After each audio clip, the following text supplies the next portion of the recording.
শুরু হতে চলেছে বাঘ শুমারির কাজ। বাঘের সঠিক সংখ্যা জানতে 1 ডিসেম্বর থেকেই চলবে কাজ। বসানো হচ্ছে ক্যামেরা।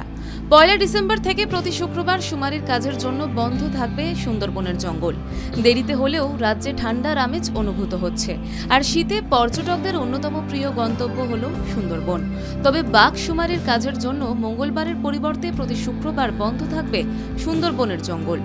বন দফতরের এক সূত্র মারফত জানা গেছে, 4100 বর্গ কিলোমিটার এলাকা জুড়ে সুন্দরবনে বাঘের গতিবিধির ওপর নজর রাখতে বসানো হচ্ছে 1444টি ক্যামেরা।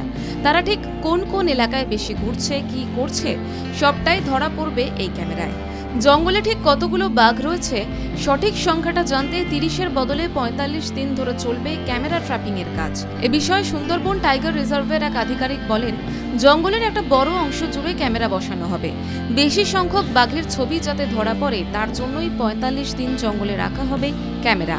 এই ব্যাটারির আয়ু থাকে 45 দিন পর্যন্ত।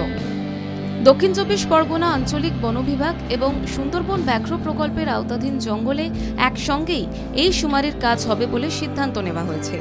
বাঘ ছাড়াও মেছো বেড়াল থেকে শুরু করে বুনো শূকর সহ অন্যান্য প্রাণীর ছবিও ধরা পড়বে ক্যামেরায়। সূত্রের খবর, 21শে নভেম্বর জঙ্গলে ক্যামেরা বসানোর কাজ শুরু করবেন বনকর্মীরা।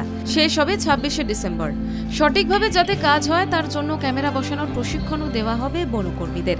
জানুয়ারির প্রথম সপ্তাহ পর্যন্ত ছবি তোলার কাজ চলবে। ব্যুরো রিপোর্ট, বাংলা জাগো।